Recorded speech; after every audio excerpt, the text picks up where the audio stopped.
안녕하세요, 아인스입니다. 아인스의 탑5 이번 주 주제는 특이했던 애니메이션 속 용사 5명 선정해봤습니다. 대표적으로 이 세계에 넘어가 활약을 하는 등의 이 용사 캐릭터 중에서 특이한 이력을 보여준 캐릭터 5명을 선정해봤습니다. 어디까지나 제가 봤던 애니메이션 내에서 선정을 했고요. 개인적, 주관적 선정이라는 점 미리 말씀을 드립니다. 먼저 에밀리아 유스티나. 작품의 여주인공으로 2개의 용사입니다. 도망친 마왕을 쫓아 일본으로 넘어오게 되었고 평범한 텔레마케터로서 일하며 생활하고 있죠. 이 세계의 용사가 이쪽에서는 평범한 직장인의 모습이며 마왕을 발견하였음에도 성법기를 충당할 수단이 없어 싸울 수 없는 기가 찬 상황이 벌어집니다. 직업을 잃어버려 마왕의 집에 신세를 지는 등 일반적인 용사라고 생각할 수 없는 상황들의 연속들이죠. 마왕, 용사 둘 다 일반적이지 않은 상황과 캐릭성으로 인해 상당히 재밌게 보다 보니까 더 기억에 남았던 것 같습니다. 다음은 이와타니 나오우미. 평범한 오타쿠 대학생이 이 세계로 소환되어 방패의 용사가 된 주인공이죠. 용사물의 주인공치고는 이례적인 행보를 보여서 인상적입니다. 용사이지만 초반에 통수를 맞고 인간 불신을 가졌으며 방패의 용사라는 이유로 다른 무기는 일체 사용하지 못하고 방패만 써야 하는 특이한 캐릭성을 가지게 됩니다. 작중 초반 느낌은 거의 나오우미가 악당 같은 느낌이 들 정도로 일반적인 용사 캐릭과는 다른 캐릭성이 보여졌죠. 주인공 외에 다른 용사 캐릭터들이 있지만 하나같이 노답이고 속 터지는 세계관이라는 점 역시 의외였던 애니메이션이기도 했습니다.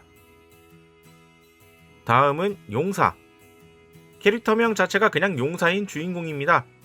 마족은 인간의 적이라는 말에 마왕을 물리쳐 세계의 평화를 가져오겠다고 여행을 했지만 최종적으로 만난 마왕의 설득이 넘어가 마왕과 함께하는 기행을 만들어내죠. 오히려 용사다운 최강급 전투력을 바탕으로 마왕의 흑기사를 자처하여 마계를 여행하기도 하는 등 일반적인 용사와는 행보를 달리하는 캐릭터가 됩니다. 마왕을 쓰러뜨리는 용사가 아닌 마왕과 꽁냥꽁냥하는 용사라는 부분이 참 의외이기도 했고 마왕과 용사가 등장하는 작품이지만 전투가 메인이 아닌 스토리라는 점 또한 의외라서 여러모로 기억에 남습니다. 다음은 오사와 아카츠키. 이 세계에 떨어져 마왕을 쓰러뜨렸지만 사람들에게 열등 용사라 불리는 주인공입니다. 마왕을 1대1로 쓰러뜨린 만큼 작중에서도 막강한 파워를 지닌 인물이지만 호색한 저리가라 할 정도로 이래저래 여성과의 트러블이 많죠. 이 인물의 가장 의외의 포인트는 쓰러뜨린 마왕의 부탁으로 마왕의 딸을 자신의 세계로 데려온 점입니다. 물론 마왕의 딸인 미우가 마왕의 딸이라는 게 무색할 정도로 인격적으로는 정상인이라 크게 와닿지 않았을 뿐 일반적인 용사물에서는 상상하기 힘든 배경을 만들어 놓은 인물이기도 하죠. 애니메이션 내 행보에서도 이래저래 여성진을 희롱하게 되는 연출과 장면이 좀 많다 보니까 이걸 용사라고 할 수 있는 인물인가 싶을 정도의 캐릭터성을 가지고 있습니다. 다음은 류구인 세이야. 리스타르트에게 소환된 용사로 작품의 주인공이죠. 막강한 스탯을 가지고 있지만 신중하다 못해 병적인 성격으로 인해 기행을 벌이는 용사이기도 합니다. 일반적인 이색의 진입, 잡몹들 잡으며 성장이 아닌 초기부터 근육 트레이닝으로 레벨을 올리고 단순 잡몹 하나를 잡기 위해 필살기를 쓰는 등 어이없는 행보를 보이는 용사죠. 이러한 신중함으로 인해 초반부터 맞이하는 여러 위기를 무사히 넘기는 일이 많았지만 중간 과정으로서는 노답으로까지 보여지는 용사의 행보가 여러모로 인상에 남습니다.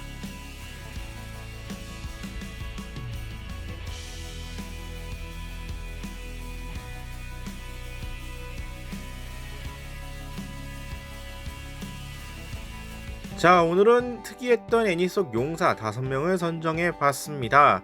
이 세계물이라고 한다면 더 많은 폭이 나오겠지만 용사를 다루고 있는 작품이라고 한다니까 생각보다 작품폭이 좁아지더라고요. 일반적으로 생각하는 용사물의 주인공 캐릭터라고 한다면 통념적으로 생각되는 인물상들이 존재는 합니다만 가끔 등장하고 있는 이런 이례적인 용사들이 상당히 재미있는 부분들이 많이 있어서 개인적으로는 상당히 재밌게 본 애니메이션들이기도 했습니다. 자, 오늘 영상은 여기까지고요. 다음에 또 다른 주제 선정을 해서 찾아뵙도록 하겠습니다. 저희 유튜브 비교올릭 채널 좋아요와 구독 많이 부탁드리겠고요. 다음에 다시 뵙도록 하죠. 시청해주신 분들 감사합니다.